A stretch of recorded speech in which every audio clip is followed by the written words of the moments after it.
السلام علیکم۔ کلاس 9 کی اردو ہے، پہلی غزل ہے فقیرانہ آئے صدا کر چلے۔ آج ہم اس غزل کی مکمل مشق حل کریں گے۔ سوال نمبر 1، درج ذیل اشعار کو فہم کے ساتھ پڑھ کر دیے گئے سوالات کے جواب لکھیں۔ اشعار ہیں: فقیرانہ آئے صدا کر چلے، میاں خوش رہو ہم دعا کر چلے، جو تجھ بن نہ جینے کو کہتے تھے ہم، سو اس عہد کو اب وفا کر چلے۔ سوال نمبر 1، شاعر نے فقیرانہ آئے سے کیا مراد لیا ہے؟ جواب ہے، اس سے شاعر کی مراد یہ ہے کہ انسان جب اس دنیا میں آتا ہے تو وہ خالی ہاتھ ہی ہوتا ہے۔ اسی طرح شاعر بھی کہتا ہے کہ میں بھی خالی ہاتھ ہوں، میرے پاس کوئی قیمتی چیز نہیں ہے۔ سوال نمبر 2، میر نے کس عہد کو وفا کرنے کا ذکر کیا ہے؟ جواب ہے، میر اپنے محبوب سے مخاطب ہو کر کہتے ہیں کہ میں نے تم سے عہد یعنی وعدہ کیا تھا کہ تیری جدائی میں میں زندہ نہ رہ سکوں گا۔ تیرے بغیر میری زندگی کا نہ ہی کوئی رنگ ہوگا اور نہ ہی کوئی مقصد، تو اس وعدے کو وفا کرنے کا وقت آ گیا ہے، اور تیری جدائی کا غم میرے لیے جان لیوا ثابت ہو رہا ہے۔ اب میں زیادہ عرصہ زندہ نہ رہ سکوں گا۔ سوال نمبر 2 ہے، مطلع اور مقطع کی پہچان بتائیں۔ اچھا جی، غزل کا پہلا شعر جو ہوتا ہے جس کے دونوں مصرے ہم قافیہ ہم ردیف ہوں، مطلع کہلاتا ہے، اور غزل کا آخری شعر جس میں شاعر اپنا تخلص استعمال کرتا ہے اسے مقطع کہتے ہیں۔ مطلع اور مقطع کی پہچان: غزل کا پہلا شعر جس کے دونوں مصرے ہم قافیہ ہم ردیف ہوں مطلع کہلاتا ہے۔ غزل کا آخری شعر جس میں شاعر اپنا تخلص استعمال کرتا ہے مقطع کہلاتا ہے۔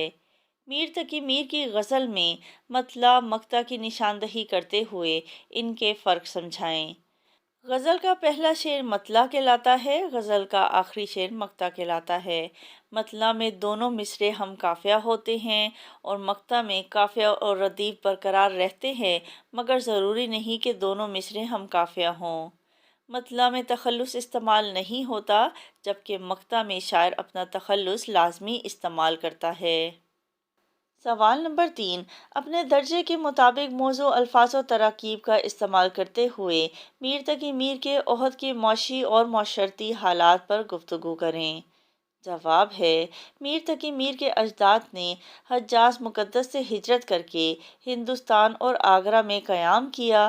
بچپن ہی میں آپ والد کے سائے سے محروم ہو گئے۔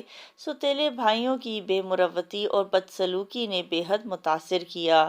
حادثات زندگی نے آپ کو حساس مزاج بنا دیا۔ دلی سے لکھنؤ کا رخ کیا اور وہیں قیام کیا۔ فکر معاش نے آپ کو بے حد متاثر کیا۔ میر تقی میر کی شاعری میں غریبی، بے بسی، انسانی رشتوں کی بے حسی اور دنیا کی ناپائیداری کے موضوعات کثرت سے ملتے ہیں، جو اس دور کے حالات کی بھرپور عکاسی کرتے ہیں۔ سوال نمبر 4، مندرجہ ذیل عبارت کو درست تلفظ اور لب و لہجے سے پڑھیں۔ میر صاحب کے اشعار میں جو نشتریت یعنی طنزیہ، دل کو چبھنے والی بات، جو شیلاپن، سوز و گداز یعنی درد اور غم کی کیفیت، اور بات کرنے کا جو سلیقہ ہے، وہ اپنی مثال آپ ہے۔ میر کے 72 نشتر مشہور ہیں۔ فلسفے اور تصوف کا اثر ان کے یہاں کم ہے، یعنی عقلی اور روحانی باتوں پر کم غور کرتے تھے اور زیادہ توجہ دنیاوی، عملی یا مادی چیزوں کی طرف تھی، مگر عشق حقیقی و مجازی کے اثرات سے ان کا سارا کلام پر ہے۔ ان کے کلام میں ایسا ترنم اور ایسی اثر آفرینی ہے۔ ترنم کہتے ہیں، میٹھے اور سر والی آواز کو جو بعض اوقات طلسم اور سحر کے درجے تک پہنچ جاتی ہے، یعنی اس میں جادوئی اثر ہوتا ہے۔ زبان شستہ اور رفتہ، شستہ یعنی بہت صاف اور رفتہ مطلب ایسے الفاظ جس کا معنی بھی سمجھ میں آ جائے۔ کلام صاف، مضمون دل پسند، طرز ادا بے ساختہ اور ہلکے نشتروں سے بھرپور ہے۔ یہ میر کے کلام کی خصوصیت ہے۔ ان کے کلام میں جو حزن و ملال اور ایک یاس انگیز کیفیت ہے، حزن و ملال یعنی درد و غم کی کیفیت، اس پر اہل نظر سر دھنتے ہیں۔